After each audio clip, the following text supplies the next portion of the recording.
नमस्कार, स्वागत है आपका आवाज अड्डा में। मैं हूं नीरज बाजपेयी और आज बातचीत करेंगे थोड़ा सा अलग हटके। जो चीन के साथ एक रस्साकशी चल रही है, एक बड़ा तनाव का माहौल बना हुआ है भारत के साथ, उस पर आज बातचीत करेंगे कि दरअसल ये माजरा है क्या, क्यों बार बार ये हमारे जो पूर्वोत्तर का इलाका है वहाँ पे चीन के साथ टकराव की स्थिति बन जाती है। और इस बार की स्थिति डोकलाम से ज़्यादा थोड़ा गंभीर दिख रही है, क्योंकि दोनों साइड में फ्रंट पे काफ़ी ज़्यादा सैनिक मौजूद हैं। खबरें ये हैं कि चीन की तरफ से 4-5 हज़ार सैनिक वहाँ पे मौजूद हैं, टेंट लगा लिए, केवल पेट्रोलिंग नहीं कर रहे हैं। और भारत की तरफ से भी करारा जवाब दिया गया है और बड़ी मुस्तैदी के साथ दिया गया है। तो ये मामला काफ़ी गर्मा गया है और हालांकि ये बयान जरूर आए हैं कि मामले को शांत किया जाए, थोड़ा सा नरमी रखी जाए और दोनों देश एक दूसरे के हितों का ख्याल रखें, लेकिन उसके बावजूद अभी भी अगर आप देखें तो तनाव की स्थिति बनी हुई है। तो चीन के साथ ये बार बार तनाव की वजह क्या है? क्या व्यापारिक हित टकरा रहे हैं, या भारत जो वहाँ पे बहुत ज़्यादा डेवलपमेंट कर रहा है उसकी वजह से उसको दिक्कत हो रही है, या वो अपनी और समस्याओं से उलझा हुआ है इसलिए ध्यान बटाने की कोशिश कर रहे हैं? से तमाम मन में आपके सवाल आते होंगे। आज इन्हीं को समझने की कोशिश करेंगे कि दरअसल ये बार बार चीन के साथ हमारा सीमा विवाद होता क्यों है और इसकी वजह क्या है और इसको कैसे सॉल्व किया जाए और भारत का स्टैंड इस पर क्या है। इस बीच एक और खबर आई कि अमेरिका के राष्ट्रपति ट्रंप साहब ने अपना एक बयान दिया कि वो मध्यस्थता करना चाहते हैं। अच्छा, ये अक्सर उनकी आदत हो गई, पाकिस्तान के बारे में भी उन्होंने बयान दिया कि वो मध्यस्थता करना चाहते हैं, जिसको इन्होंने बिना बुलाए वो सलाह देने की बात बार बार करते हैं। तो ये भी क्या एक कोई डिप्लोमेसी का हिस्सा है, या भी ये भी कोई एक इंटरनेशनल पॉलिटिक्स का तरीका है? इन सब चीज़ों पे आज बातचीत करेंगे और इस बातचीत पे शामिल होने के लिए हमारे साथ बेहद खास मेहमान हैं। विवेक काटजू जी हैं, पूर्व डिप्लोमेट हैं और भारतीय संदर्भ के हिसाब से रिलेशंस को बहुत अच्छे से समझते हैं, विदेशी मामलों को। इसके साथ ही पूर्व ब्रिगेडियर विजय सागर धीमान जी हैं, डिफेंस एक्सपर्ट हैं, और इनसे भी समझेंगे कि जो स्ट्रैटेजिक लोकेशंस पे हमारी स्थितियां हैं वो किस तरीके की हैं। और साथ ही शिवकांत शर्मा जी वरिष्ठ पत्रकार हैं, ब्रिटेन में रहते हैं और वहाँ से जुड़ते हैं और इंटरनेशनल अफेयर्स पे बड़ी तगड़ी पकड़ रखते हैं, तो एक पर्सपेक्टिव वहाँ से भी हमें ज़रूर मिलेगा। आप सबका बहुत बहुत स्वागत है इस चर्चा में शामिल होने के लिए। विवेक काटजू जी, सबसे पहले आपके पास आता हूँ। ये बार बार विवाद हमारा हो जाता है चीन के साथ, इस बार थोड़ा ज़्यादा है। क्या वजह क्या है? क्या ये मान के चलें हम कि भारत जो अपना काम वहाँ कर रहा है, सड़कें बना रहा है और डेवलपमेंट कर रहा है, वो एक वजह है, या पीछे की कहानी कुछ और है? देखिए, मूल वजह तो मुझे लगती है कि जो लाइन ऑफ एक्चुअल कंट्रोल है चीन और भारत के बीच में, उसका डिमार्केशन नहीं हुआ। और क्योंकि डिमार्केशन नहीं हुआ है तो इसलिए परंपरागत भारत की ओर से वो लाइन ऑफ एक्चुअल कंट्रोल एक जगह पे मानी जाती है। चीन की क्लेम लाइन, या चीन कहता है कि वो कहीं और है। और दोनों साइड से सैनिक गतिविधियां होती हैं, पेट्रोल होते हैं, और कभी न कभी इनमें तनाव पैदा होता है। हम अपना क्लेम असर्ट करते हैं, चीन अपना क्लेम असर्ट करता है। तो मूल बात तो मुझे यही लगती है। फिर लोकल कमांडर चीन की तरफ से कभी ज्यादा एक अग्रेसिव एटीट्यूड दिखाते हैं, लेकिन जो खास बात है वो ये कि इस सब के होते हुए भी भारत और चीन ने, कुछ समझिए अब 40 साल से ज्यादा हो गए, अब कभी भी इन मामलों को एक हद से बढ़ने नहीं दिया।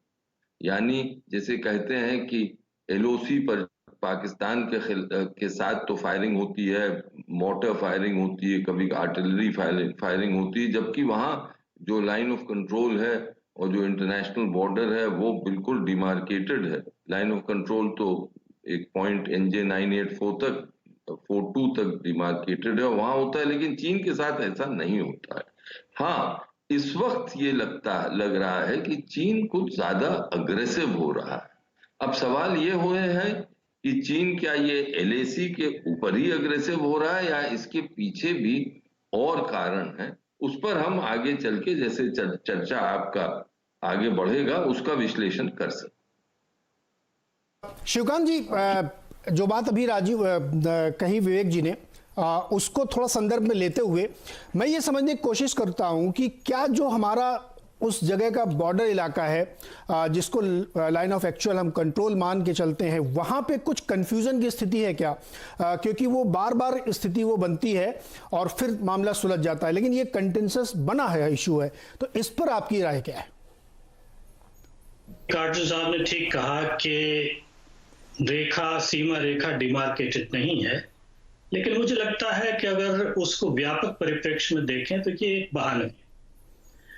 वहां पहली बात तो एकदम निर्जन इलाका है, वहां 2 किलोमीटर इधर जाने से या 2 किलोमीटर उधर जाने से न भारत को कोई बड़ा भारी न तो कोई रणनीतिक लाभ होने वाला है, न कोई किसी तरह का आर्थिक लाभ होने वाला है। तो ये एक बहाना है, और जब तक ये बहाना है, इस बहाने को भुनाने का जब जब मौका आता है तब तक चीन अपनी तरफ से कुछ कुछ करता है। अब जैसे इस बार की बात है, तो चीन ने, जब भारत ने तो ऐसा विरोध नहीं किया, जब चीन ने एक हवाई अड्डा पास में बना लिया पूरा, जहां के उसके सैनिक विमान खड़े हुए देखे गए हैं। चीन ने वहां पहले से स्ट्रक्चर्स बना रखे हैं, पूरा रोड नेटवर्क बना रखा है, तो उसके बगल में अब जब भारत ने बनाना शुरू किया है तो चीन को तकलीफ हो रही है। चीन को इस तरह की तमाम चीजों से तकलीफ होती है। चीन को इस बात से भी तकलीफ है कि विश्व स्वास्थ्य संगठन ने जो है वो, या बाकी दुनिया ताइवान की तारीफ कर रही है, क्योंकि ताइवान ने बड़े अच्छी तरह से कोविड-19 को कंट्रोल किया। विश्व स्वास्थ्य संगठन ने उसका नाम तक नहीं लिया, लेकिन चीन को इस बात का डर है कि कल को मान लो कि ताइवान की तारीफ होने लगे और ताइवान को मान्यता मिल जाए तो चीन परेशान है। हांगकांग में जो चल रहा है इस वक्त, उसको लेकर के भी चीन परेशान है। सूनर और लेटर वो ये चाहता है कि भारत कुछ न बोले, और जो अमेरिका की तरफ से इस वक्त दबाव है और यूरोप की तरफ से दबाव बनेगा, मैं इस बात को जानता हूं कि यूरोप अब अच्छी तरह से समझ गया है कि चीन के साथ जो पुरानी नीति थी उससे दाल नहीं गलने वाली। अब यूरोप भी चीन से अपनी सप्लाई चेन का विकल्प ढूंढने वाला है, या विकल्प ढूंढना चाहता है। तो इस बात से चीन को आपत्ति होगी। तो बड़ी सारी आपत्तियां हैं, इस पर आगे चल के बात करें। जी, ब्रिगेडियर विजय सागर जी, थोड़ा सा स्ट्रेटेजिक लोकेशन के बारे में भी हम समझना चाहेंगे कि जो हमारी वहाँ पे स्थिति है, जैसा कि अभी शिवकांत जी कह रहे हैं कि 2 किलोमीटर इधर या 2 किलोमीटर इधर बड़ा निर्जन इलाका है और ये बार बार तनाव की स्थिति पैदा होती है। तो हमने भी वहाँ पे ट्रूप्स बहुत बढ़ाए, अलर्ट किए, और खबरें ये भी हैं कि बैठक हुई, सभी सेनाओं के जो चीफ्स हैं उनके साथ बैठक हुई और NSA के साथ बैठक हुई। तो हमें थोड़ा सा ये समझना है कि क्या स्थिति इतनी गंभीर है जो खबरों के हिसाब से कि आगे एस्केलेशन हो सकता है?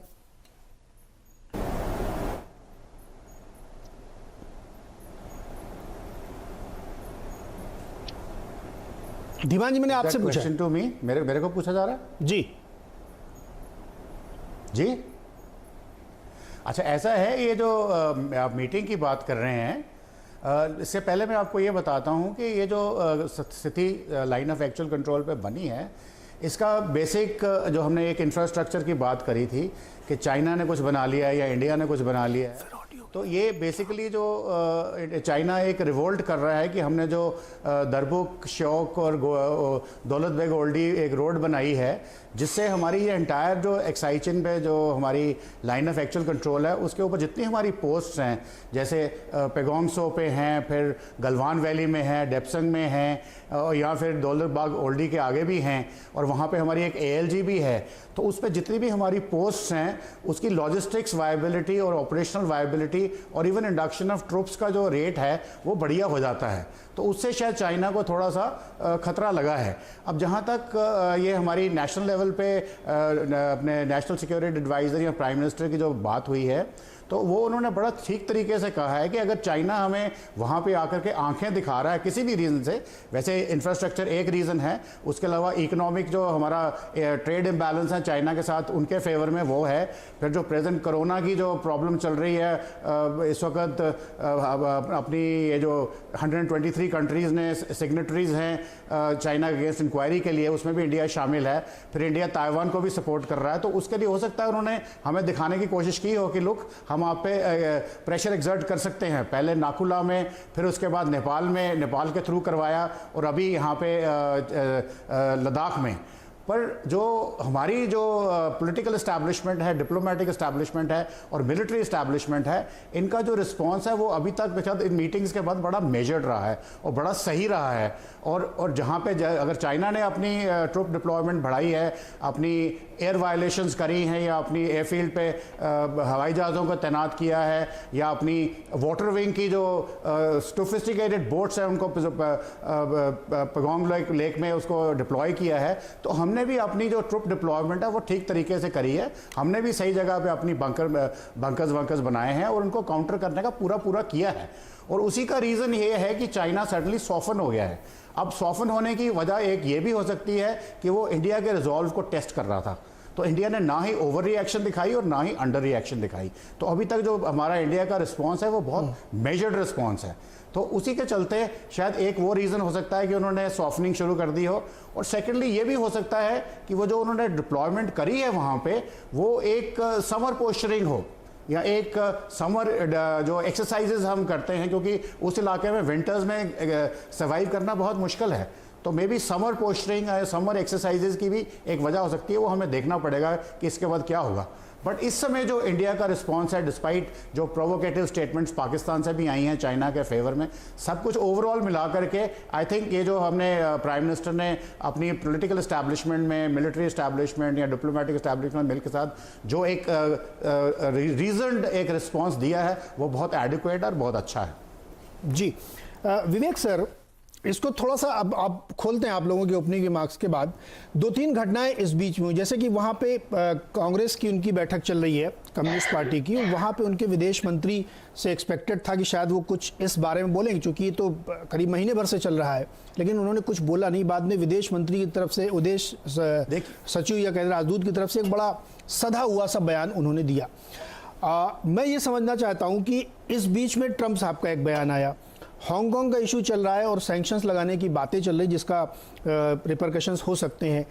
तो क्या चाइना ये सिर्फ एक ध्यान बटाने के लिए पोस्चरिंग करता है, उसको भी पता है कि यहाँ आगे कुछ हो नहीं सकता, तो एक पोस्चरिंग थी यहाँ पे, या फिर वो एक सीरियस इशू है, बार बार इसको वाटर टेस्टिंग की तरफ से देख रहा है कि हम इसको करें? देखिए, मेरा अनुभव तो ये रहा है, जो भी राजनय में जीवन बीता, कि ये सिग्नलिंग भी होती है। जैसे हमारे और वक्ताओं ने कहा, एक रिजॉल्व टेस्ट होता है, देखते हैं कि दूसरा साइड किस तरह रिएक्ट करता है। तो हमारा जो अभी तक रिएक्शन रहा है वो ठीक रहा है। और आप ये भी देखिएगा कि डोकलम का हादसा जब हुआ था, उससे हटकर चीन ने भी इस बार इस मामले को सार्वजनिक तूल नहीं दिया। आपने खुद सही कहा कि उनके विदेश मंत्री ने भी इस पर कोई बयान नहीं दिया। तो इससे साफ जाहिर है कि चीन आज के दिन इस मामले को ज्यादा आगे बढ़ाना नहीं चाहता है, और चाहता है कि जो हमारे राजनयिक रास्ते खुले हैं उन्हीं के जरिए इसका समाधान हो जाए। अब ये भी इससे हट के अगर हम देखें तो चीन पर दबाव इस वक्त काफी, दबाव अमेरिका से तो है ही, यूरोप में भी लोग नाखुश हैं। और जैसे श्रीकांत जी ने सही बताया, यूरोप के देश जो हैं वो फिर मूल्यांकन करेंगे कि उनके जैसे संबंध अभी तक चीन के साथ आर्थिक क्षेत्र में खास तौर से बढ़ रहे हैं, उसमें क्या कोई तब्दीली लानी है। फिर हांगकांग के मामले में तो चीन ने एक बहुत सख्त रुख अपनाया है, और वो हमें ये मानना चाहिए वो इसलिए है क्योंकि हांगकांग उन्हीं की टेरिटरी है। हाँ, ये 1 कंट्री 2 सिस्टम जरूर है, लेकिन हांगकांग पर वो कोई रियायत नहीं देना चाहते। तो एक किस्म से जो चीन को लगता है कि उसकी घेराबंदी हो रही है, उसमें भारत वो नहीं चाहेगा कि भारत शामिल हो पूर्ण रूप से, कि भारत इससे अलग रहे। तो आज के दिन मुझे लगता है कि चीन इसमें संभल के चलेगा। और जहां तक पाकिस्तान के बयानबाजी हुई है, जैसे हमारे एक दोस्त ने कहा, उसको तो हमें नजरअंदाज करना चाहिए। पाकिस्तान चीन का एक पिट्ठू है, पपेट है, कठपुतली है, वो तो बोलेगा ही। लेकिन जब दो बड़े देश आपस में बात करने लगते हैं, तो फिर पाकिस्तान जैसे देश का जो एक दूसरे देश का पपेट है, उसका कोई महत्व नहीं है। विवेक जी, आप ये कहना चाह रहे हैं कि जो जियो पॉलिटिक्स बन रही है दुनिया में इस समय, वो चाहे हांगकांग का इशू हो या जो ताइवान का जिक्र आ रहा है उसका इशू हो, तो चीन ये चाहता है कि भारत इसमें कम से कम उस तरफ की पार्टी में शामिल ना हो, और इसलिए ये एक छोटा सा केस यहाँ पे चलता रहे जिससे भारत को लगे कि नहीं, हमको तो यहाँ बना के रखना है, इसलिए हम तटस्थ रहें। ये आप कह रहे हैं? देखिए, मैं इस वक्त जितनी भी सार्वजनिक सूचना है हमारे पास, जो पब्लिक इंफॉर्मेशन है, उससे ये पूर्ण रूप से कहना कि ये क्राइसिस जो है ये उत्पन्न कैसे हुआ, चीन की सैनिक गतिविधियां हुई हैं और काफी बड़े तौर पे हुई। अब उन गतिविधियों का निर्णय किसने लिया? क्या एक उनका जो सेक्टर कमांडर था उसने लिया, या एक केंद्रीय निर्णय हुआ? वो इस वक्त कहना मुश्किल है, और हमारे लिए ये जानना जरूरी होता है खाली कि ओरिजिन इसका क्या है। हाँ, फिर ऐड हो जाते हैं और डायमेंशन, तो इसमें भी और डायमेंशन ऐड हो रही हैं।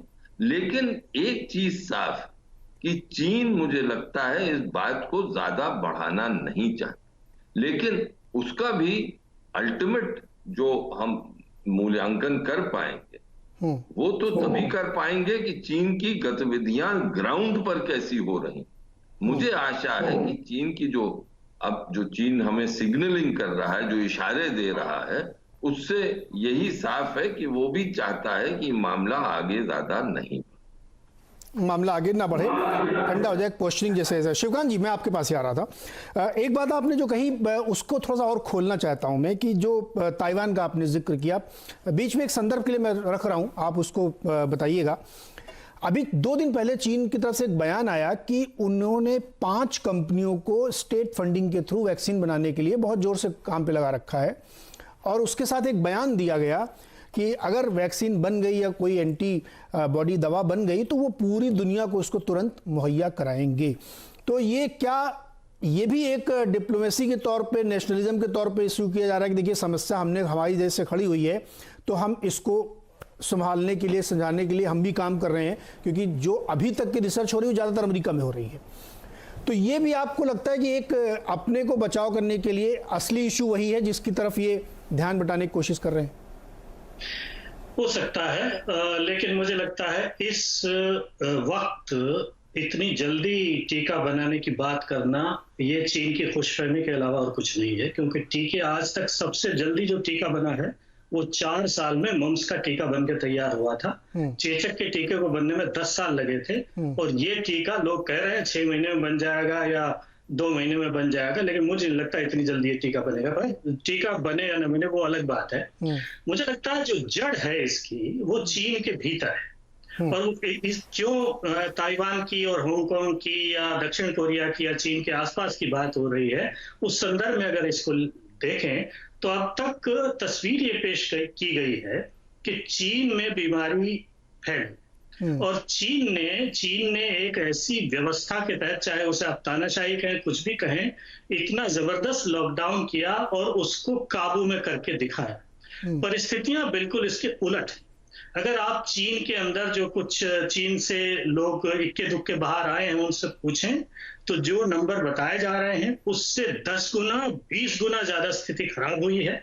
मौतें बहुत ज्यादा हुई हैं जिनको गिना नहीं गया है, और ये बिल्कुल मानना गलत है कि वुहान और हुबे के बाहर ये बीमारी फैली नहीं है। शंघाई बिल्कुल बचा है, और बीजिंग में कुछ नहीं हुआ है, गुआंगझो में कुछ नहीं हुआ है, इधर कुछ नहीं हुआ, उधर कुछ नहीं, बीमारी सब जगह फैली है। यहाँ तुलना चीन की जनता इस बात की कर रही है कि हम इतने तकलीफ उठाने के बावजूद हमने इतनी यातनाएं झेली, और ये सारी गलती चीनी कम्युनिस्ट पार्टी, जो वुहान की मान लें या हुबे की मान लें या सेंट्रल कम्युनिस्ट पार्टी उसकी थी, उसने शुरू में बीमारी को दबाने की कोशिश की, बीमारी का इलाज करने की बजाय और पूरी दुनिया को बताने की बजाय। तो इसके चलते उन्होंने ये सारी यातनाएं झेली। क्यों? जबकि ताइवान में खुली व्यवस्था है, हांगकांग में तुलनात्मक रूप से खुली व्यवस्था है, दक्षिण कोरिया में खुली व्यवस्था है, तो खुली व्यवस्था होने की वजह से लोगों के पास जानकारी थी और वो इस बीमारी को कम नुकसान के साथ काबू में कर पाए।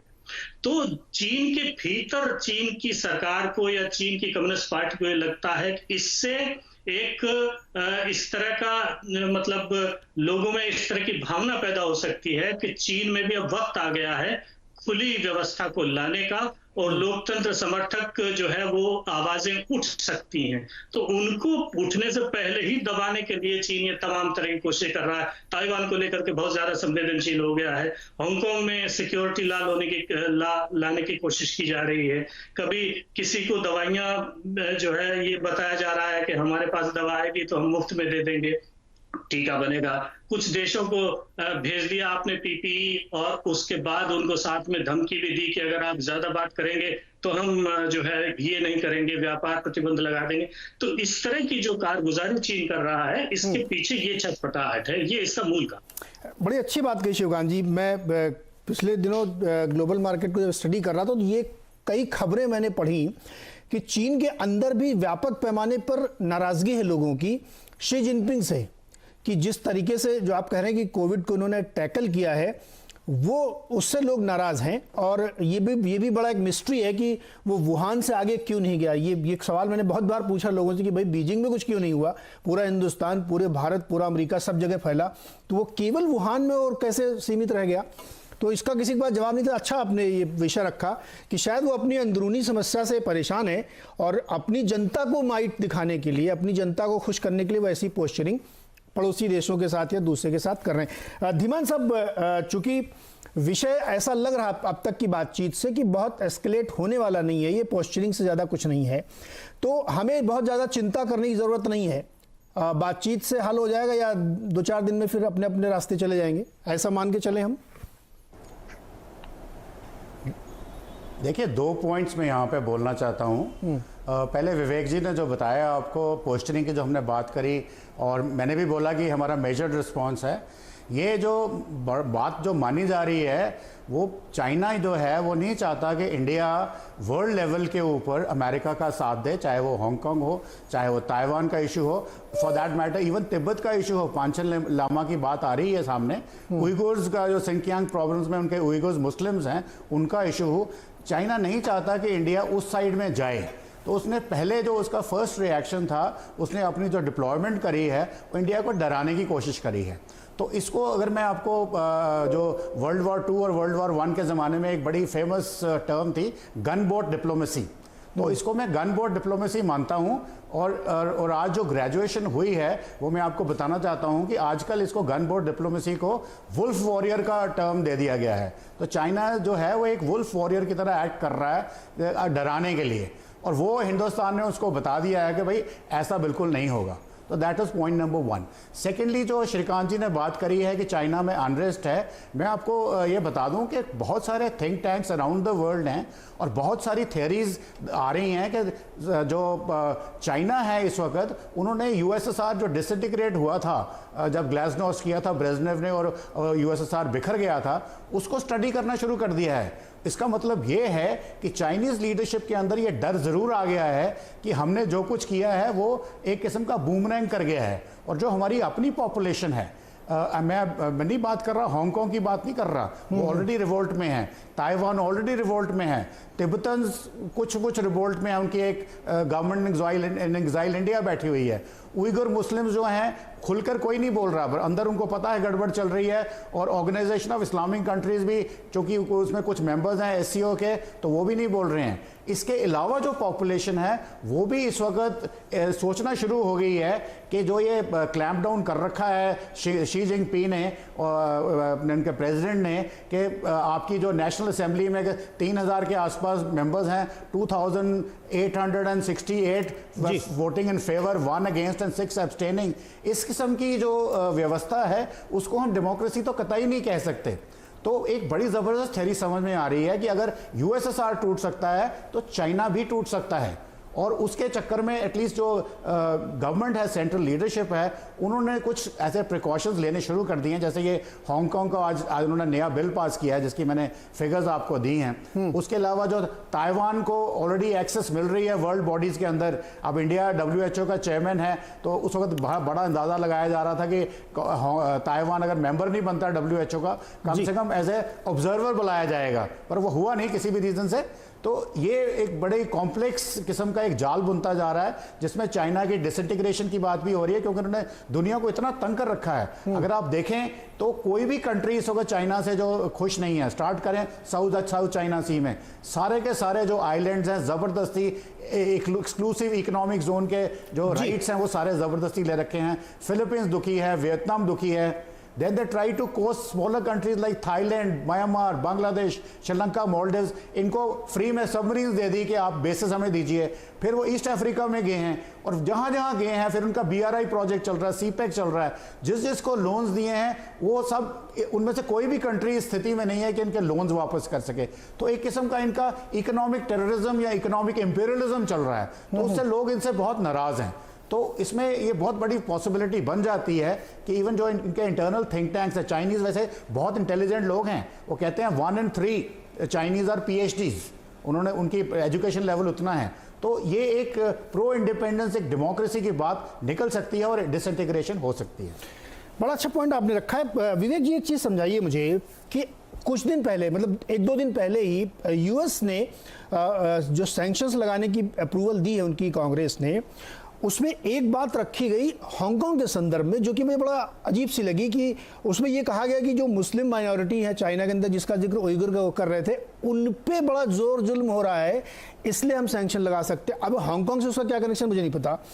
तो ये जो बात अभी धीमान साहब कह रहे हैं या शिवकांत जी ने कही कि चाइना को टाइट करने की जो कोशिश अमेरिका की तरफ से है, इसको मैं थोड़ा और पीछे ले जाता हूं संदर्भ में आपसे समझने के लिए कि ईरान के समर्थन में हमेशा चीन खड़ा रहता है, कुछ वो रूस के साथ खड़ा दिखता है, और एक ये जो ट्रायंगल बनाता है वो, उसको कंटेन करने के लिए अमेरिका ने अकेले दम पे पूरा मोर्चा खोल रखा है चारों तरफ। तो ये क्या, ये जो बात निकल के आ रही कि अंदर का उनका अनरेस्ट है वो है, और जो ट्रंप साहब आउट ऑफ द ब्लू जाके एकदम से मीडिएशन की बात कह देते हैं, इसको कितना गंभीरता से हम समझें, जो बात उन्होंने भारत के संदर्भ में कही। देखिए, कई बातें आपने एक बंडल में कर दी, उसको अलग अलग करने की कोशिश मैं करता हूँ। पहली चीज, चीन और सोवियत यूनियन बिल्कुल, उनका जो सिचुएशंस थी बिल्कुल अलग अलग। चीन में नाराजगी हो सकती, चीन के साथ मुश्किल यह है कि क्योंकि एक क्लोज सिस्टम है, इसलिए पूरी सूचना नहीं मिलती है विदेश में कि चीन में असल में हो क्या रहा। तो नाराजगी हो सकती है, ये अनुमान लोग लगा रहे हैं, लेकिन क्या चीन की जो प्रणाली है उसको उलटने की कोशिश होगी, वो मुझे नहीं दिखती। चीन में 96% हान पॉपुलेशन है, उनकी एक राजनीतिक परंपरा रही है, उनमें कभी भी वो दिलचस्पी या रुचि डेमोक्रेसी के लिए नहीं दिखी है जो कि और देशों में। तो ये सोचना कि चीन की कम्युनिस्ट पार्टी हमेशा सेंसिटिव रही है, वो अनरेस्ट नहीं चाहते हैं, सोशल अनरेस्ट से बहुत घबराते हैं, लेकिन पॉलिटिकली क्या वो थ्रेटन फील कर रहे हैं, वो मुझे एज अ सिस्टम मुझे नहीं दिख रहा है आज के। दूसरा, ताइवान के मामले में वो हमेशा सेंसिटिव रहे। वर्ल्ड हेल्थ असेंबली में ताइवान ऑब्जर्वर स्टेटस चाहता था, अमेरिका का प्रेशर था, लेकिन चीन के लिए ताइवान इज नॉन नेगोशिएबल। पहले उन्होंने जरूर इजाजत दे दी थी एस चाइनीज टाइपे कि वर्ल्ड हेल्थ ऑर्गेनाइजेशन में वो पार्टिसिपेट करें। अब देखिए, उन्होंने कहा कि देखिए, इस पर तो हम बात ही नहीं करेंगे, और ये मामला ज्यादा तूल नहीं पकड़ पाया, तो ताइवान का मामला पोस्टपोन हो गया, जिसके माने ठंडे बस्ते में डाल दिया गया।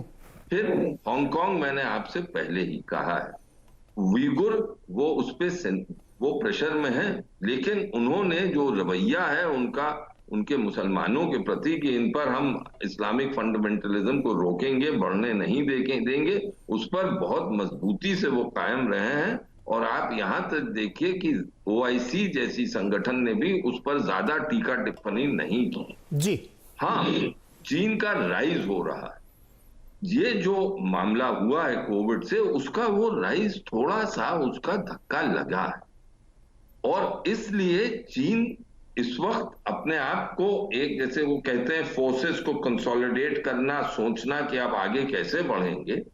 और जो वो प्रेशर है, अगर आप शी जिनपिंग की स्पीच पढ़ें क्योंकि उन्होंने वर्ल्ड हेल्थ असेंबली को दी, उससे साफ जाहिर है कि वो पहली चीज तो ये मानने को तैयार नहीं है कि हमारे वहां हुआ है, वो इंक्वायरी मान गए क्योंकि उनको प्रेशर पड़ा उन पर कि एक इंडिपेंडेंट इंक्वायरी हो। लेकिन वो इंक्वायरी क्या रूप लेगी, हमारी डिप्लोमेसी के लिए टेस्ट होगा, क्योंकि अब एग्जीक्यूटिव बोर्ड के हम चेयरमैन हो, हम हो गए हैं, और हमें इसमें देखना है साल भर में ये कैसा हो। तो इस सब को देखते हुए मुझे लगता है कि इस वक्त जो एक किस्म से जो खींचातानी चल रही है is between a rising China and rising China, एक तरफ जो चाइना उभर रही है और दूसरी तरफ अमेरिका है, जहां पे ट्रंप जैसे एक शख्स अब लीड कर रहे हैं। उनके वहां जो विभाजन है, राजनीतिक विभाजन है, वो साफ जाहिर है। तो अब यही एक खेल चलेगा दुनिया में, और हमें भारत को अपने हितों की सुरक्षा के लिए इस खेल को बहुत ही, जो खेल चल रहा है इसमें एक नेविगेट करना पड़ेगा कि किस तरह हम अपने हितों की रक्षा करें और अपने हितों को आगे बढ़ाएं एक ऐसे टाइम जी। में। विवेक जी, मैं आपकी बात कुछ ऐसे समझ रहा हूं कि भारत को अपना नेविगेशन ऐसे करना है कि ऐसा ना हो कि हम किसी के हाथों में खिल जाएं। शिवकांत जी, बहुत छोटा जवाब 30 सेकंड में दीजिएगा। ये ट्रंप साहब बार बार जो ट्वीट कर देते हैं हर चीज पे, इसको कितना सीरियसली लेना चाहिए? ट्वीट करने की बात को तो खुद ट्विटर ने सीरियसली नहीं लिया। उनके खिलाफ जो है वो एक स्टेटमेंट जारी कर दिया कि इनकी बात पे हमेशा भरोसा नहीं किया जाए, तो वो गैर भरोसेमंद बात तो करते हैं। लेकिन इसमें सबसे बड़ी बात यह है कि ट्रंप साहब ने जो मध्यस्थता का प्रस्ताव रखा है, इसके पीछे सीरियसनेस इसलिए नहीं है कि उनको दोनों तरफ से मलाई नजर आ रही है कि अगर भारत की तरफ पलड़ा झुका तो भारत को वो हथियार बेच के पैसा कमा लेंगे। अगर चीन खुश हुआ, चीन की तरफ पलड़ा झुका, तो वो चीन से जो है वो माल बेच के पैसा कमा लेंगे। तो उनको तो दोनों हाथ में लड्डू दिखाई दे रहे हैं, इसलिए वो मध्यस्थता का प्रस्ताव कर रहे हैं। अपना झगड़ा सुलझता नहीं, भारत की मध्यस्थता कराने चले हैं। असल बात ये है कि यूरोप और अमेरिका को अब दो चीजें समझ में आ गई हैं। एक तो चीन की ये जो व्यवस्था है, जो कि एकदम से बंद है, तानाशाही व्यवस्था, इसके साथ मुनाफे का व्यापार आप कर तो सकते हैं लेकिन बहुत ज्यादा दिन तक नहीं कर सकते। अंत में ये घाटे का सौदा है। क्यों कि चीन जिस तरह से कारोबार करता है, वो जिस तरह की सब्सिडीज देता है, उसके पीछे कोई ट्रांसपेरेंसी नहीं है। उसका नुकसान भुगतना पड़ रहा है यूरोप को भी, अमेरिका को भी। व्यापार घाटा इसलिए चल रहा है और भारत का व्यापार घाटा भी इसलिए चल रहा है। भारत की शिकायत यही है कि आप अपनी सब्सिडियां, आपकी जो टैरिफ्स हैं वो दिखाई नहीं देते हैं, लेकिन असल में वो टैरिफ है, आप उनको हटाते नहीं और हमारा माल जाता नहीं और ये व्यापार घाटा कम होता नहीं। तो ये दोनों बातें यूरोप और अमेरिका से उठ रही हैं और भारत को। जी शिवकांत जी, मेरे समय इजाजत दे रहा नहीं।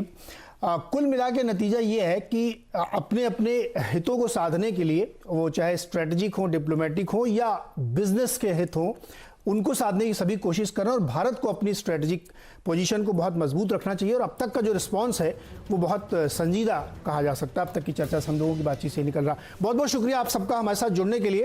लेकिन कहीं जाइएगा मत, देखते रहिए CNBC आवाज़ और आवाज़ अड्डा।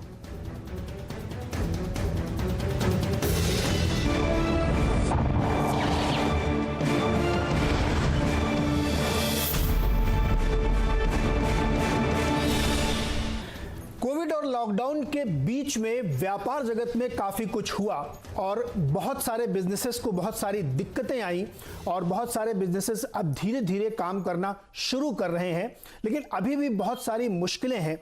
इन मुश्किलों को समझने के लिए, स्थिति का आकलन करने के लिए कि इस समय स्टेट ऑफ इकोनॉमी क्या है, CNBC TV 18 और CII ने एक CEOs के बीच में सर्वे किया और ये सर्वे करीब 184 CEOs के बीच में किया गया।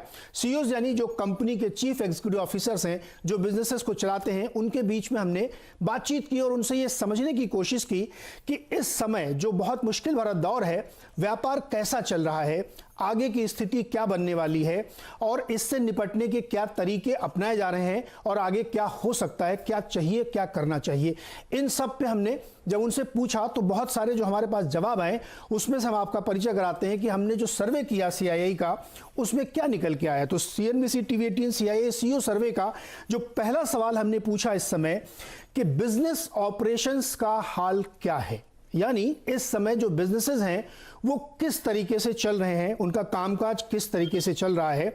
तो उसके जवाब आपके सामने रखते हैं। इसमें देखिए आप 33% लोग ये मानते हैं कि 10 से 15% क्षमता पर काम हो रहा है और जबकि 30 से 50% लोग क्षमता पर काम हो रहा है ऐसा मानने वाले 31% लोग हैं और उस 22% को लगता है कि काम जो है पूरी तरीके से हो रहा है यहाँ पे 50 to 100% कैपेसिटी में। तो अगर आप 30 और 31 को जोड़ दें जो 10 से 15 और 30 से 50 है तो मेजॉरिटी यहाँ पे बनती है कि कामकाज कैसा चल रहा है, यानी ऑपरेशंस जिसको हम कहते हैं कि रीओपन हम कर रहे हैं, तो उसकी तस्वीर ये बनती है। दूसरा सवाल हमने पूछा कि जब लॉकडाउन है, लोग घरों से नहीं निकल रहे हैं, कामकाज हो नहीं रहा है, तो डिमांड आने की उम्मीद क्या है, कब तक डिमांड उनको आती हुई दिखेगी। तो इसके जवाब में जो निकल के आया है कि अक्टूबर में डिमांड आएगी, ऐसा मानने वालों की संख्या 60% है। बड़ा नंबर है कि लगता है कि डिमांड 60% लोगों को ऐसा लगता है कि ये डिमांड अक्टूबर में रिवाइव होगी पूरी तरीके से। 30% लोगों को लगता है कि अगस्त में ये डिमांड रिवाइव हो जाएगी और जून में डिमांड आएगी, ये सिर्फ 10% लोगों को लगता है। तो यानी तस्वीर अभी काफी लंबी चलने वाली है। ऑपरेशन शुरू होने के बावजूद कामकाज में डिमांड आने की संभावना काफी कम दिख रही है या अक्टूबर तक जाके वो पूरी तरह से आएगी। तीसरा सवाल हमने पूछा कि इस लॉकडाउन के माहौल में सबसे बड़ी परेशानी क्या है, क्या सबसे बड़ी परेशानी आई इस कामकाज के दौरान में। तो उसके जवाब में जो साफ दिख रहा, 44% लोग मानते हैं कि कैश फ्लो काफी ज्यादा मुश्किल भरा रहा और स्वाभाविक है कि जब बिजनेस चल नहीं रहे तो कैश फ्लो बुरी तरीके से प्रभावित होगा। लॉकडाउन में तरह तरह की जो पाबंदियां हैं इसकी वजह से 38% लोगों को लगता है कि बहुत दिक्कतें आई, क्योंकि बहुत सारे प्रतिबंध थे, बहुत सारे जोन्स में बांट दिए गए थे शहर, तो वो दिक्कत आई। मजदूरों की भी समस्या 14% लोग मानते हैं कि आई। तो ये जवाब निकल के आए कि इस कोविड के इस लॉकडाउन के माहौल में क्या तस्वीर बनती है। इसी पे बातचीत करने के लिए हमारे साथ बेहद खास पैनल है। CII के प्रेसिडेंट हैं विक्रम किर्लोस्कर जी, बहुत बहुत स्वागत है सर आपका। विनायक चटर्जी जी हैं हमारे साथ जो CII इंफ्रा काउंसिल के चेयरमैन हैं, सर आपका भी बहुत बहुत स्वागत है। और AK भट्टाचार्य जी हैं, बिजनेस स्टैंडर्ड के एडिटोरियल डायरेक्टर हैं, आपका भी सर बहुत बहुत स्वागत है। तो चूंकि ये खास सर्वे CNBC TV 18 और CII ने मिलकर किया है 184 CEOs के बीच में, तो इसी को समझने की कोशिश करते हैं। जो 3 बड़े सवाल हमने आपके सामने पहले रखे।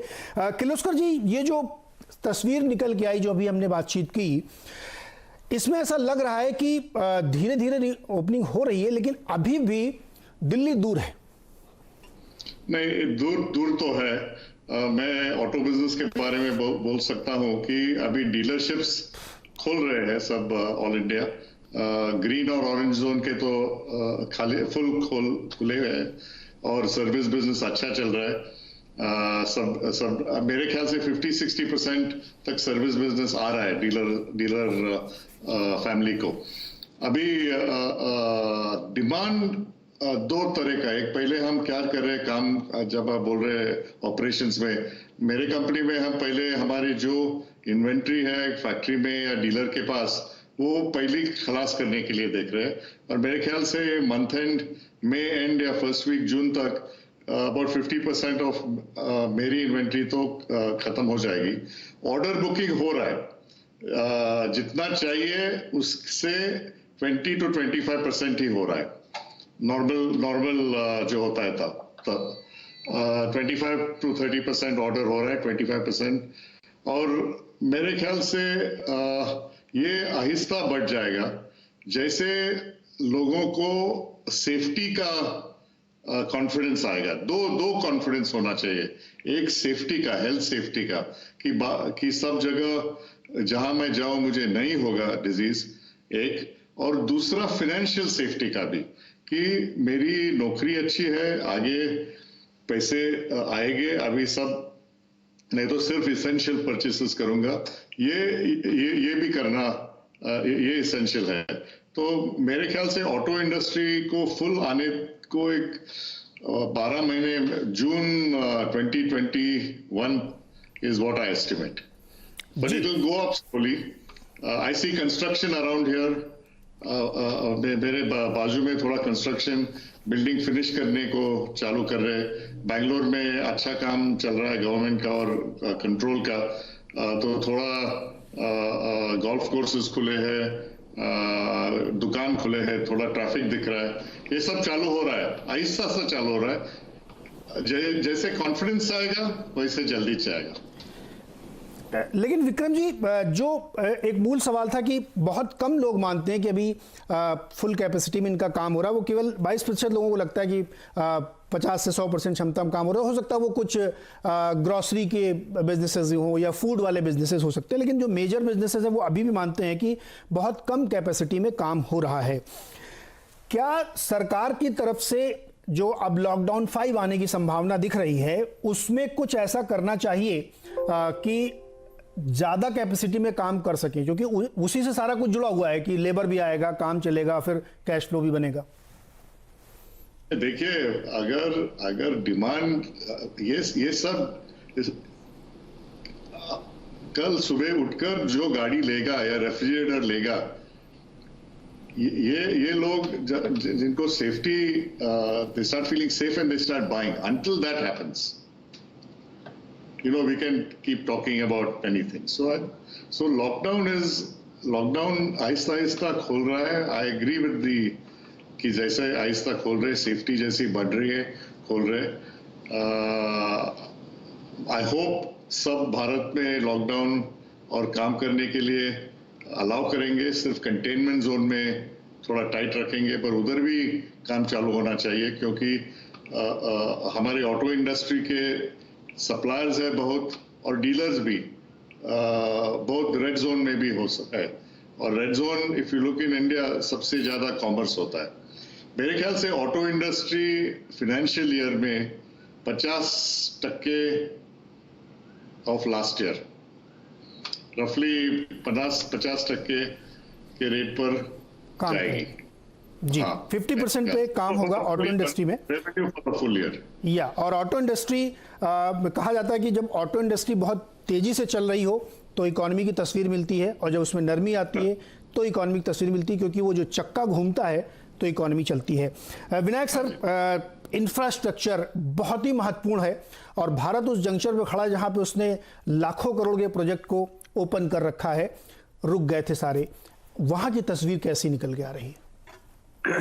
देखिए, इंफ्रास्ट्रक्चर सेक्टर में कोविड आने से पहले जिन सब प्रोजेक्ट्स या साइट्स में कंस्ट्रक्शन हो रहे थे, उनका फिर से चालू होने की वो नजर में आ रहा है कि जो कंस्ट्रक्शन कंपनीज उन सब साइट्स में काम कर रहे थे, वो फिर से मोबिलाइज किया है. सरकार की तरफ से भी प्रेशर है, अथॉरिटी से भी प्रेशर है, तो वहां आहिस्ता आहिस्ता काम शुरू हो रहा है. लेकिन ये प्री कोविड लेवल में जो सब प्रोजेक्ट्स हो रहा था, बेसिकली रोड प्रोजेक्ट्स, कुछ इरिगेशन प्रोजेक्ट्स, कुछ अर्बन इंफ्रास्ट्रक्चर प्रोजेक्ट्स, कुछ रेल, मेट्रो वगैरह. लेकिन अभी इंफ्रास्ट्रक्चर का हाल ऐसा है that it is being positioned as the, shall I say, the dynamo to kick start demand in the economy. तो बहुत सारे जो पॉलिसी थिंक टैंकर्स, इकोनॉमिस्ट है, वो कह रहे हैं कि भाई इंफ्रास्ट्रक्चर सेक्टर को बहुत सारे जो पब्लिक वर्क्स प्रोग्राम्स, इसका दुगुना तीन गुना करना चाहिए, so that the demand for steel, cement, construction equipment, wages, infrastructure sector को, पब्लिक वर्क्स प्रोग्राम्स को, announce a new set of public works programs in Bharat, in the rural areas, गांव के बाहर में, जैसा नल से जल या इरिगेशन प्रोजेक्ट्स, ये सड़कें बनाने प्रोजेक्ट्स, ये बहुत सारे नए प्रोजेक्ट्स सरकार को अनाउंस करना चाहिए, क्योंकि ये सबसे मूल तरीका है जहां से डिमांड बढ़ेगा. और मल्टीप्लायर इफेक्ट बहुत सारे, it has one of the largest multiplier effects. तो इंफ्रास्ट्रक्चर सेक्टर के तो यही हाल है. जो एग्जिस्टिंग प्रोजेक्ट्स है वहां बहुत सारी दिक्कतें हैं लोकल साइट्स में. कहीं डिस्ट्रिक्ट एडमिनिस्ट्रेशन फुल परमिशन नहीं दे रहा है, कहीं लेबर कॉम्प्लीमेंट पूरी नहीं है, कहीं माल नहीं पहुंच रहा है, सीमेंट, स्टील वगैरह. तो ये सारे आस्ते आस्ते मतलब ग्रिप में आ रहे हैं. तो एग्जिस्टिंग प्रोजेक्ट साइट्स में तो काम शुरू हो रहा है, लेकिन the big question is that can a big demand stimulus come by the government announcing a very large public works programs across the countryside. Right, ये बड़ा अच्छा सवाल आपने रखा कि इसमें अब लॉकडाउन जो बार बार लग रहा है उसकी वजह से हैम्पर हो रहा है काम। एकेबी सर, दो चीज़ें निकल के आई। एक तो काम का जो अभी किर्लोस्कर साहब कह रहे हैं कि ऑटो इंडस्ट्री तो कम से कम 50% से ज़्यादा कैपेसिटी काम नहीं कर पाएगी इस फाइनेंशियल ईयर में, और विनायक सर कह रहे हैं कि इंफ्रास्ट्रक्चर के लिए विशेष प्रयास, स्पेशल एफर्ट्स डालने पड़ेंगे तब वो काम होंगे। तो जो हमारा सर्वे निकल के आ रहा है वो बता रहा है कि पिक्चर बहुत रोजी नहीं है आगे की। देखिए, मैं आपसे पूरी तरह से सहमत नहीं हूँ इस मामले में। आपको ये देखना पड़ेगा कि जो प्री कोविड ईरा में, प्री कोविड जमाने में आपकी कितनी कैपेसिटी यूटिलाइजेशन थी। जो आपकी जो पहला सवाल था वो है कि कितनी क्षमता में इंडस्ट्री काम कर रही है।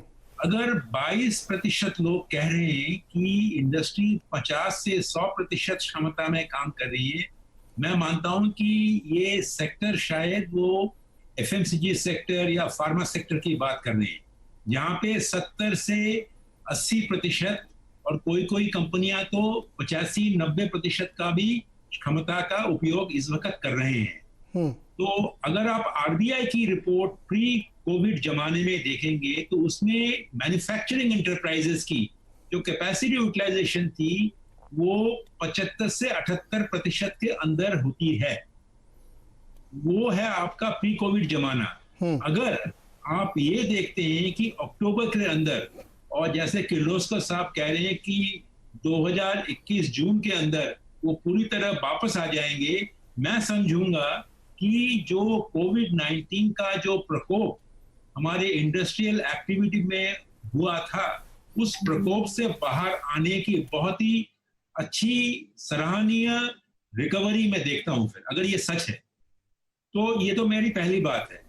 और जो विनायक साहब की जो बात है इंफ्रास्ट्रक्चर में जो जितनी एक पब्लिक वर्क प्रोग्राम की, तो मैं मानता हूं कि बहुत अच्छी एक सुझाव है। ये अगर पब्लिक वर्क्स प्रोग्राम आप नहीं करेंगे इस वक्त, तो ये जल्द से जल्द ये डिमांड साइड को देख सकेगा। जो अर्थनीति में जो दो हिस्से होते हैं, एक होता है कि सप्लाई साइड और एक होता है जो मांग की साइड।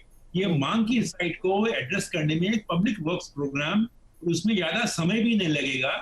आपने सरकार ने के पास पैसे भी काफी हैं, 4 लाख करोड़ का जो बोरोइंग प्रोग्राम जो है, उसमें अगर 2-2.5 लाख करोड़ आपका रेवेन्यू शॉर्टफॉल में मीट हो जाएगा, आपके पास 2-2.5 लाख करोड़ रुपए वैसे भी आपके पास बचने चाहिए। तो मैं समझता हूं कि एक तरफ आप देख रहे हैं कि जो मैन्युफैक्चरिंग सेक्टर की जो कैपेसिटी यूटिलाइजेशन लेवल है, सर्वे के अनुसार मुझे लग रहा है कि 2 महीने बाद लॉकडाउन के आप देख रहे हैं इस परिस्थिति में है। तो इसमें कोई शोक की लहर नहीं आनी चाहिए, मैं समझता हूँ। और दूसरी बात तो है कि इसको इस जो ये परिस्थिति में जो इतनी जो एक एक्टिविटी आई है, उसको बढ़ाने के लिए मैं मानता हूं कि पब्लिक वर्क्स प्रोग्राम को जरूर बढ़ावा देना चाहिए, और इससे हमारी अर्थनीति को बहुत बड़ा एक पुश मिलेगा, और होना भी चाहिए इसमें। जी, ये पॉइंट है आपका, और इसमें सरकार की तरफ से, हालांकि गडकरी जी अक्सर कहते रहते हैं कि बहुत सारे एनएचएआई की तरफ से प्रोजेक्ट अनाउंस्ड हैं, बड़े इंफ्रा के काम हो रहे हैं, लेकिन सच यही है कि जब तक वो ज़मीन पर नहीं आते तब तक मुश्किलें बनी रहेंगी। मैं फटाफट 2-3 और जो बड़े इंटरेस्टिंग सवाल थे जो इंडस्ट्री को रिप्रेजेंट कर रहे हैं उसको आपके सामने रखता हूँ। एक सवाल ये आया कि क्या आप थिएटर में फिल्म देखने जाएंगे? अब इसमें 57% लोगों को लगता है कि वो नहीं जाएंगे, और केवल 35% लोग कह रहे हैं कि वो जाएंगे। अब ये सवाल देखिए बड़ा दिलचस्प है। आपकी बहुत बड़ी एंटरटेनमेंट इंडस्ट्री है, उसमें बहुत सारी बड़ी बड़ी कंपनियां काम कर रही हैं, मल्टीप्लेक्सेस चल रहे हैं, तो वहाँ पे आधे से ज़्यादा लोग रिस्पोंडेंट ये कह रहे हैं कि वो फिल्म देखने नहीं जाएंगे। और घूमने फिरने आप जाएंगे क्या? तो इसमें भी जो है बहुत सारे लोगों का कहना है, 63% लोगों का कहना है कि 2020 में तो वो नहीं जाएंगे। तो एक और इंडस्ट्री यानी टूरिज्म वाली हो गई कि उसमें भी दिक्कत आएगी। तीसरा एक और इंटरेस्टिंग सवाल है कि क्या आप खाना पीना खाने के लिए बाहर निकलेंगे, क्या रेस्टोरेंट्स में जाएंगे? तो 73% लोग कहते हैं कि नहीं, कम होगा, यानी वो इसको एंजॉय करेंगे। तो यानी 2-3 इंडस्ट्री और हैं। किर्लोस्कर साहब छोटे छोटे जवाब दीजिएगा इसमें कि देखिए, एक तो ये बताइए कि जो ये सर्वे में जो लोग शामिल हुए 184 CEOs, बातचीत करते समय उनका कॉन्फिडेंस दिख रहा था, क्योंकि मुझे ऐसा लगता है कि इस पूरे कोविड में एक साइकोलॉजी भी चल रही है, लोगों की मानसिकता भी बदल रही है। देखिए, मैंने इतने सिनेमा और टीवी शोज घर में देखे हैं 2 महीने में इतना कभी देखा ही नहीं है। और मुझे थिएटर पसंद है, मुझे सिनेमा को जाना पसंद है, पर frankly I am little scared to go right now. I enjoy मैं बहुत बाहर जाता हूँ, रेस्टोरेंट्स बहुत ट्राई करता हूँ। मेरा नॉर्मल पिछले 2-3 बरस 4 to 5 flights a week is what I was taking. और मेरा ट्रैवल भरपूर होता है जग भर और इंडिया भर। बहुत जगह नहीं, छोटे मोटे जगह जाता हूँ और मुझे वापस वो करना है। I am missing it very much, but ये वैक्सीन होने तक तो मैं नहीं करूँगा। वैक्सीन होने तक नहीं करेंगे, ये थोड़ी दिक्कत है। विनायक सर, जो बात मूल प्रश्न है कि क्या लोगों की सोच में थोड़ा बदलाव होगा, इससे डिमांड में थोड़ा सा दिक्कत आने वाले वक्त में आ सकती है, क्योंकि देखिए बहुत सारी जो रिपोर्ट्स आप लोग भी पढ़ रहे होंगे कि जीडीपी 45% तक कम हो जाएगी, 2023 तक कोई कह रहा है कि रिकवरी पूरी हो पाएगी, गोल्डमैन सैक्स की अपनी अलग कहानी चल रही है। तो इन सब का अगर आप निचोड़ निकालें, और जो ये सर्वे हमारा बता रहा है कि सीईओज को कॉन्फिडेंस लेवल आने में भी थोड़ा वक्त लगेगा, इस पर आपका नजरिया क्या है? देखिए, ये सीईओज का कॉन्फिडेंस लेवल की बात है नहीं, ये बात ये है that the nature of purchasing decision has changed. मेरे तो लग रहा है कि आने वाले साल में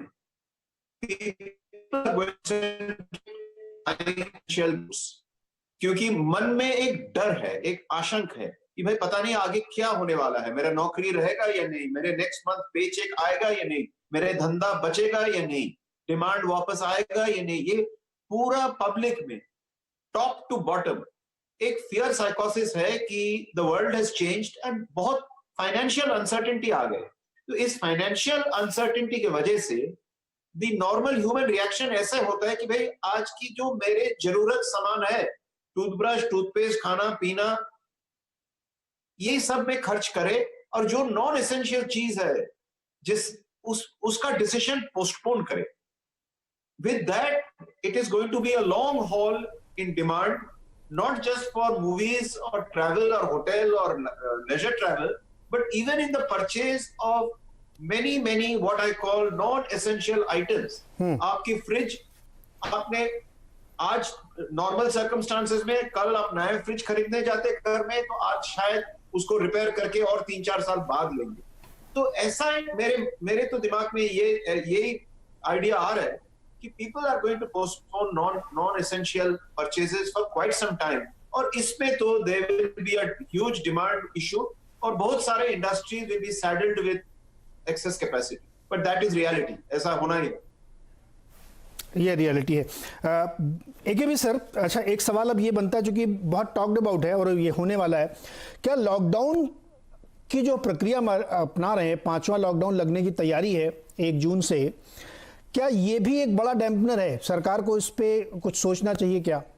आप लोग के बिजनेस जगत में इसको कैसे लिया जा रहा है कि लगातार जो लॉकडाउन चल रहा है? देखिए, मैं इस सवाल का जवाब दूंगा, पर एक छोटी टिप्पणी दूंगा आपके पहले सवाल के ऊपर कि जो सीईओ का जो सर्वे जो है, मैं मानता हूं ये एक इंगित करता है कि किस तरह से हमारे समाज में जो सामाजिक व्यवहार और सामाजिक गतिविधियां के बदल आने की उम्मीद हम कर सकते हैं, कि किस तरह से हम ऐसे 2-3 इंडस्ट्रीज जो हैं उनकी जो रेलेवेंस जो है, उनकी जो तात्पर्य जो है वो काफी नीचे आ गई है। जैसे जो गैदरिंग एक्टिविटीज जिसका बिजनेस जिसके ऊपर डिपेंड करती है, वो मानता हूं कि उस ऐसे बिजनेस में थोड़ी बहुत री इंजीनियरिंग तो बहुत जरूरी होगी। अगर बिजनेसेस इसका मैसेज ठीक तरह से न ले और वो बिजनेस री इंजीनियरिंग करके जो डिमांड सिनेमा हॉल में मीट करते थे, उनको करना पड़ेगा कि किस तरह से सोशल डिस्टेंसिंग नॉर्म को मेंटेन करते हुए डिमांड को वो मीट करे। डिमांड है और वो डिमांड मीट करने की प्लेटफॉर्म बदल गई है। तो मैं मानता हूं कि ये इंडस्ट्री के लिए एक बहुत बड़ा एक मैसेज है। और दूसरी बात जो ये है कि जो 5वीं लॉकडाउन की जो बात कर रहे हैं, मैं ये समझता हूं कि अगर ये लॉकडाउन पिछले लॉकडाउन की तरह ही ग्रेजुअल रिलैक्सेशन की तरफ जाए। और जैसे कि पिछले 2 लॉकडाउन स्टेजेस में हमने देखा कि क्रमागत जो स्टेट लेवल को और जी। भी पावर दी जा रही है और स्टेट लेवल्स को बोल रहे हैं कि स्टेट अथॉरिटीज को किस तरह से वो डिसीजन ले सकते हैं, तो ये ग्रेजुअल डिसेंट्रलाइज्ड डिसीजन मेकिंग की तरफ और भी पहुंचे। मैं समझता हूं कि जो 5th लॉकडाउन अगर एक्सटेंड भी हो तो रिलैक्सेशन और भी मिल जाए और स्टेट गवर्नमेंट्स और भी डिसीजन लेने की क्षमता को रखे, तो मैं समझता हूं कि उतनी ज्यादा हानि नहीं पहुंचाएगी इकोनॉमिक एक्टिविटी के ऊपर। परफेक्ट। तो रिलैक्सेशन भी जरूरी है। समय मेरा समाप्त हो रहा। आप लोगों को बहुत बहुत शुक्रिया चर्चा में शामिल होने के लिए। लेकिन 2 बातें मैं कह जाऊंगा जो सर्वे में थी, बड़ी दिलचस्प है, वो बताना चाहता हूं अपने दर्शकों को मैं, कि जब पूछा गया क्या आप अपरिचितों से हाथ मिलाएंगे, शेक हैंड करेंगे, तो 65% लोग कर रहे कभी नहीं। ये एक बहुत इंटरेस्टिंग जवाब है। सोशल डिस्टेंसिंग के लिए लोगों ने ये प्लेज किया। और दूसरा क्या है कि क्या अब आप ज़्यादा दान करेंगे, तो 79% यानी 80 में एक कम प्रतिशत लोग मानते हैं कि वो ज़्यादा दान करेंगे और लोगों की मदद ज़्यादा करेंगे। ये एक अच्छा है। इसी के लिए मैं कहता हूँ सोशल चेंज भी एक इस सर्वे में निकल के आ रहा है। बहुत बहुत शुक्रिया हमारे साथ जुड़ने के लिए और आपको ये शो हमारे साथ देखने के लिए। CNBC TV 18 CII का CEO सर्वे।